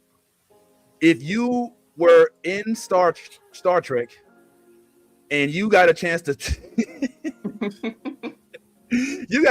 pick any 3 characters, I'm gonna give you the whole entire franchise. It don't matter. Movies, shows, cartoons, whatever. 3 people from the Star Trek franchise to be in your blunt rotation. Who are those 3 people, my friend? You are on blast.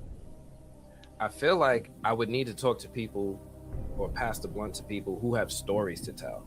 So Worf is definitely in the circle because I feel like he could teach me some shit. He got stories to tell. That shit could go deep.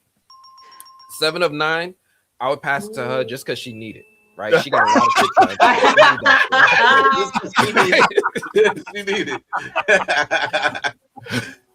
And I'm torn between Spock and Data because I don't know if it would work on either one of them, but I'd like to try. That's a good one. I didn't even think about Data probably not. Data you gotta put like a TH Spock, yes, for sure. And if it doesn't work, he can always Vulcan mind meld you, so he can feel what you feel. He can feel what you feel, bro. Like feel what I feel. See what I see. My high to your high, your high to my high. No, word of my mother. Yo, come on, man. Yo, the Data part, they had to put like a THC chip in him or something. Like he ain't gonna work for him unless they do all that. Look, there's so much more to discuss in this wonderful wide world of Star Trek that we is just now tapping into. I would truly, indeed, like literally hope that we had a good time with us today, Ms. Zyla, and I hope that you wouldn't mind maybe perhaps at least considering possibly joining us again in the future. Yes. That's something that's in your day. But man, honored like a Klingon. So we try to just have a little bit of fun out here. And so hopefully those that have not been into the Trek world as of late, we would like to invite y'all into the conversation as well, so we could talk on this even more in the future. If I'm not mistaken, Anthony, I don't know if the glasses, I don't know if the glasses work for you. They look like goggles. You look like Launchpad. Launchpad's assistant from that Tailspin.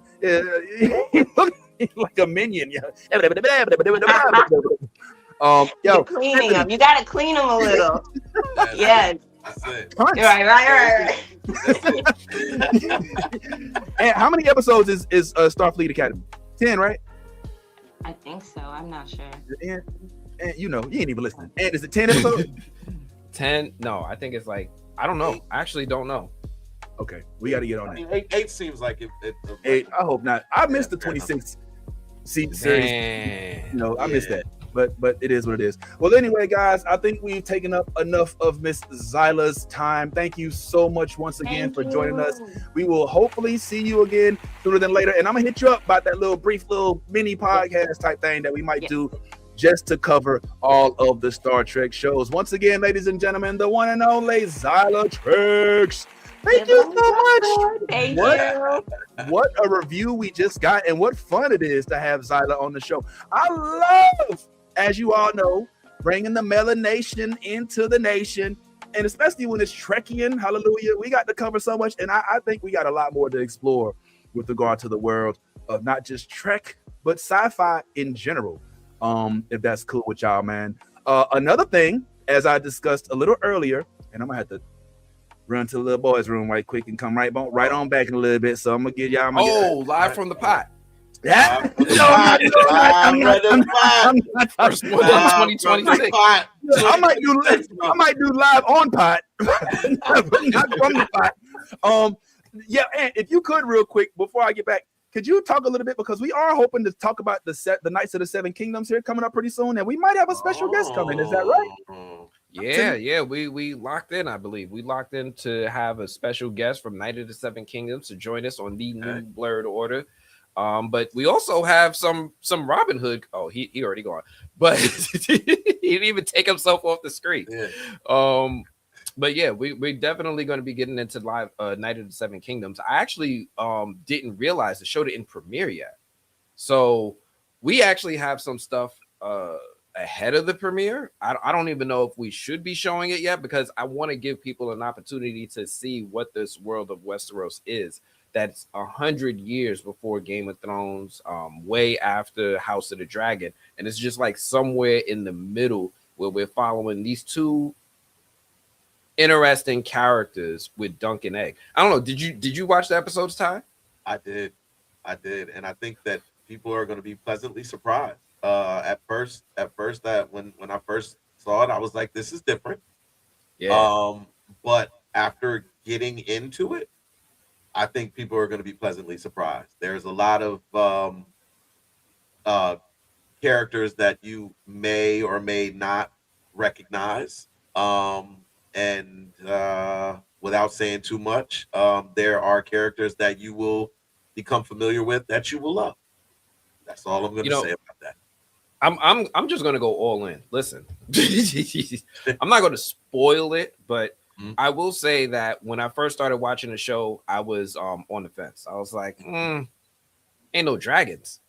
Ain't not one dragon in this show. I mean, like, after watching Game of Thrones, the original OG for 8 seasons, and them building me up to dragons, and then House of the Dragon going crazy, my expectations are to see dragons whenever I hear this name, Game of Thrones. But right now that there are no dragons and we're just inhabiting this world, it took me a little bit to just kind of allow this world to live on its own. I didn't tell you guys, but I did get the last couple of episodes, and I did finally watch them last night. So I've seen the whole season 1. Oh yeah, let's go, Ant. Let's go.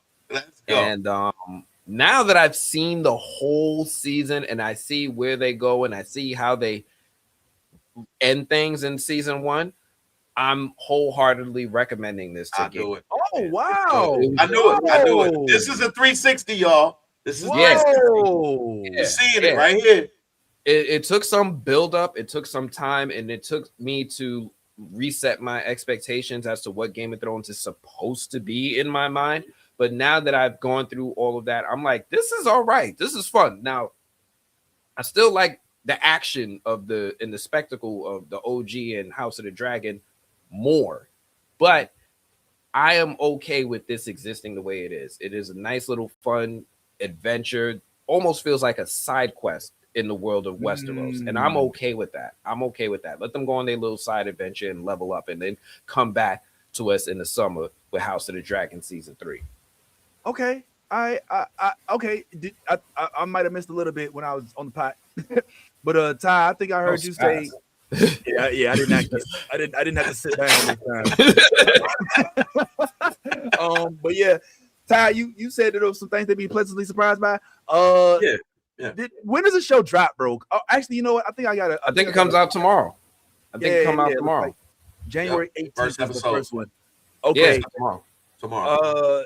Yo, so I honestly I can't wait for somebody to watch this because there's a couple of scenes that I have to discuss with somebody. The opening scene? Yeah, I think y'all know what I'm talking about. Like, they're like it goes from like, oh, this is Game of Thrones to what the what the fuck is that? You know what I'm saying? Like it literally goes from like, oh, we're in the hills, oh, I want to be a knight to so I want you. Go ahead. People need to understand this is a comedy. And that is very, very different from what we've seen comedic elements in Game of Thrones. This leans into it. This is comedy. This is damn near the George R.R. Martin version of a sitcom.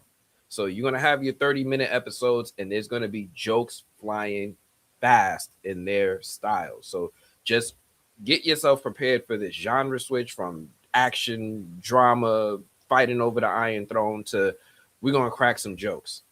You might even see some frat humor. This is Game of Thrones now. That's okay. Yeah. I think one of the reasons why I think I only got to see a couple episodes and all right. And you prefaced it so well that it leveled my expectations, if that makes any sense. Like it didn't lower them, it just leveled them. It made it so that I was like, just like you just said, like you was expecting dragons and all that.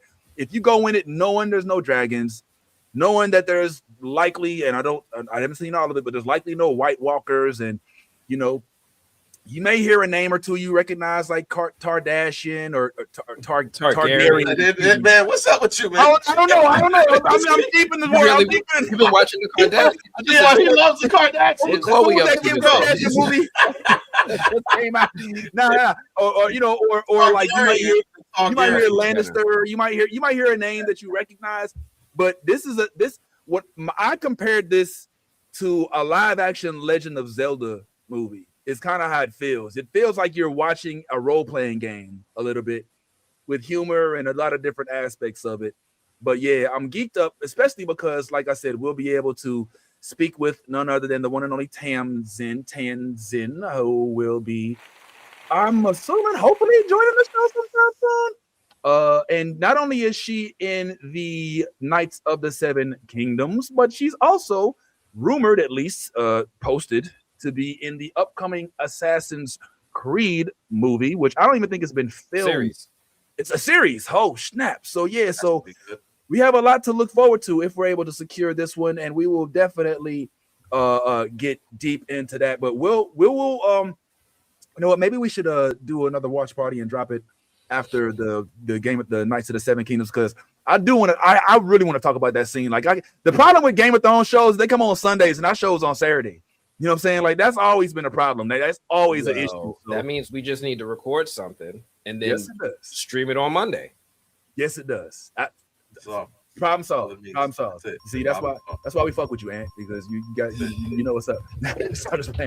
All right, but speaking of things to look forward to, I don't know if y'all saw this or not, but before everybody joined, I was able to give an announcement for another guest that I believe we'll be having on our show pretty soon. Oh man, this and I'm speaking to you of none other than. Sway is stalling. Taking me, yeah, you can tell I'm stalling. You can tell. You guys You don't can tell. know. You can tell I'm trying to stall. Just peeling back the curtain. I'm like, all right. I'm obviously A B C D E F G H Y J K L M N O P. All right, now. So we did manage to communicate with Little John. We got Little John coming on the show, y'all. Y'all already know that.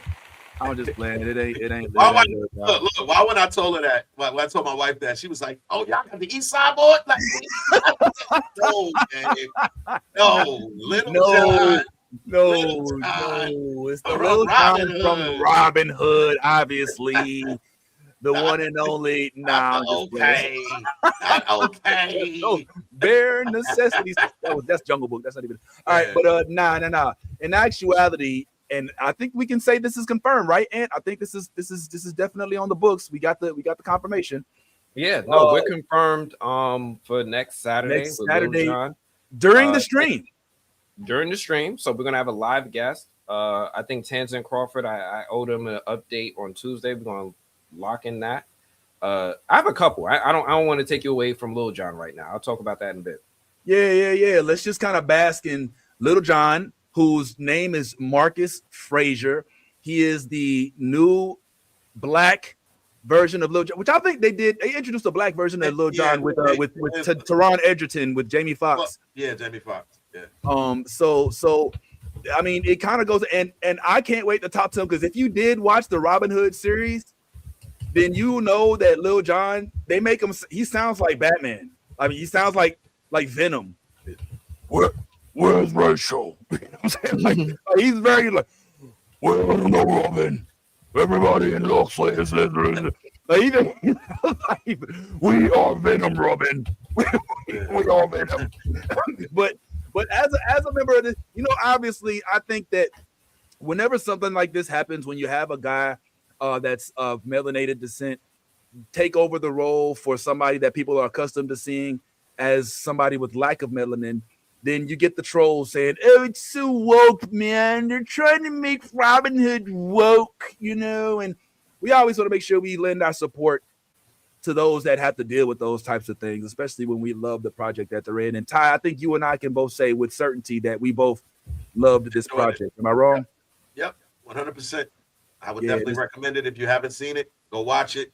It is probably, if I'm being honest, the darkest version of Robin Hood that we've gotten thus far. Now that may change very soon, right? But this, as it pertains to this particular Robin Hood embodiment, yes, Robin will fuck you up. Yeah. This Robin Hood. Some people were saying that this Robin Hood actually was given Assassin's Creed vibes, which if you look back at some of the scenes, you're like, all right, I guess I could see that, but you're not getting happy-go-lucky. Oh, I'm just so. I mean, yeah, there's your usual characters are there, but Robin Hood ain't here to fuck with you. Like Robin Hood, Robin Hood is out for vengeance. The men of the trees with Goda and all of them, the niggas from the Sherwood Forest tribe, my nigga. Like, yo, they don't give a fuck about you and your Norman ways. We're Saxons. We're Saxons. You used to talk about it like they throw up gang signs, like we from the Robin Hood. Yeah, Robin Hood. You know what I'm saying? Like, if you watch it, like, yo, it's the Normans and the Saxons, like the Christians and the pagans.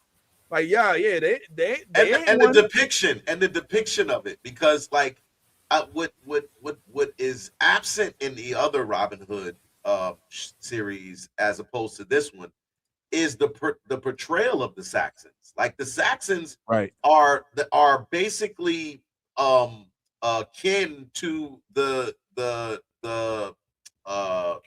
Vikings and the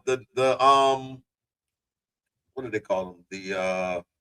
Like the Danes. The Danes, which are direct descendants of Vikings, and which basically became Vikings who mixed with English blood, blood, and then they became the Danes. So that the fact that they show the Saxons as these Viking type individuals and everything like that, it definitely adds to the storyline. So it's and the mysticism. I don't think that element was ever in any of the Robin Hoods, for that matter. I don't think any of that ever existed. So yeah. In what world is Robin Hood not a black story? I don't know. If I rob the rich, are you giving it to the poor, Harmony? I'm putting it right in. I'm like, oh, the poor? Maybe my cousins, but I don't know about the whole world. She makes a fair point, because it's basically the same thing where people were stolen. Their land was stolen from them. Like, I don't know if necessarily a black story. But yeah. In terms of that, yeah. And you could argue the Robin Rich to the poor too. I mean, that's the story of Tulsa to an extent, like the whole Greenwood, the whole entire Black Wall Street. You know, a lot of those folks were Robin over here. Let's come take what y'all got. We're working in White Houses, but they will come home and they refuse to spend their money anywhere outside of their community, and that's what caused that community. So yeah, you're right. Yeah, you're right, Harmony. Harmony be coming with some gems, you know what I'm saying, on the fly. That's what's up, man. But what I definitely say is that this is not a Robin Hood. I'm watching it because I love it. Like, this is kind of like an origin story that's got vengeance. It's got your love. It's got new characters. It's got some nuance, especially like betrayal, I said, it's got betrayal, all of that. You got even some like he said, mysticism. Like, they go deep into their religion. You get to see Goda, and there's nudity. You know what I'm saying? There's it's pretty cool. So I would say, Ty, I think it's safe to say the acting is very good too. Like let's not take away from that as well. There's a lot of good acting going on on this show. But yeah, there is nudity, there is sex, there's all of those. If those things carry your fancy or tickle your fancy. Now, Yes, they do. Why didn't you tell me? You should have led with that. Keep with that next time. Be so dumb. I think what Ty was referring to, I don't know if I'll be able to pull it up, but he was referring to another Robin Hood project that is starring, I believe, Hugh Jackman. Yes. That is a nuanced way of. It's called The Death of Robin Hood. Yeah, The Death of Robin Hood, which looks really good and exciting. Yeah. So I don't know if I'm assuming these two are probably like far from each other in terms of the universes and the storylines and all of that. But what I do feel is like Robin Hood, because maybe of Game of Thrones and these stories that are set in these medieval times, is become like a topic of popularity as of right now, and that pleases me. That's pretty cool. So we'll get that. It's a reoccurring thing to an extent, yeah. And before we do a couple rapid fire things, man, you had some more announcements about possibly some more things we can expect coming up here in the future, kind sir. So yeah, just real quick, I'm very, very excited that we're going to get Tamsin Crawford, like you mentioned before. She's going to be joining us to discuss Night of the Seven Kingdoms, and I'm hoping we could pull some information out of her about Assassin's Creed.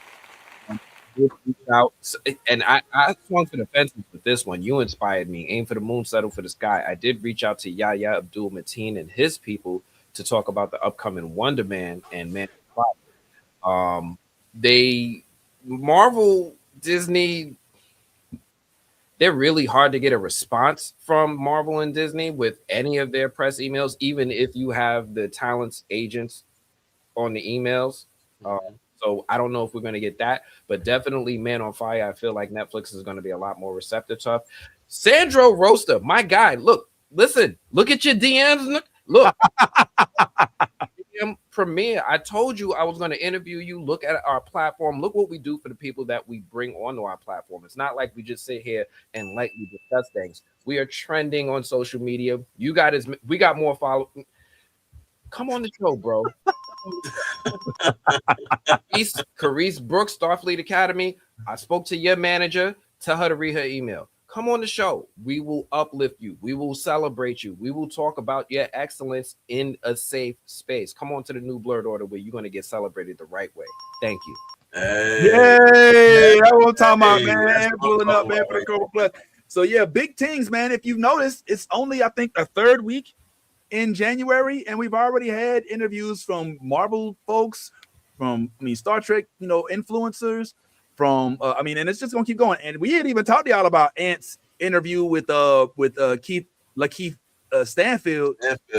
And I spoke with Duncan Egg from Game of Thrones Night of the Seven Kingdoms. We have the main characters from the show, so I'll show that next week. We own it, man. We own it. Well, listen, man, we're gonna start wrapping up here in a second, but Here's a few topics we'll speak about that you can catch on the next episode, which will be airing tomorrow. Remember, we weekends now, guys. We not just Saturdays only. We do our lives on Saturday, then our pre-record on Sunday. Same bat time, same bat channel, just different day. Here's a couple topics that we'll go ahead and get into here pretty soon. All right, so if you all are not in the know, it appears that there is finally somebody selected for the God of War live action. We'll talk a little bit about that as that thing is trending right now as well.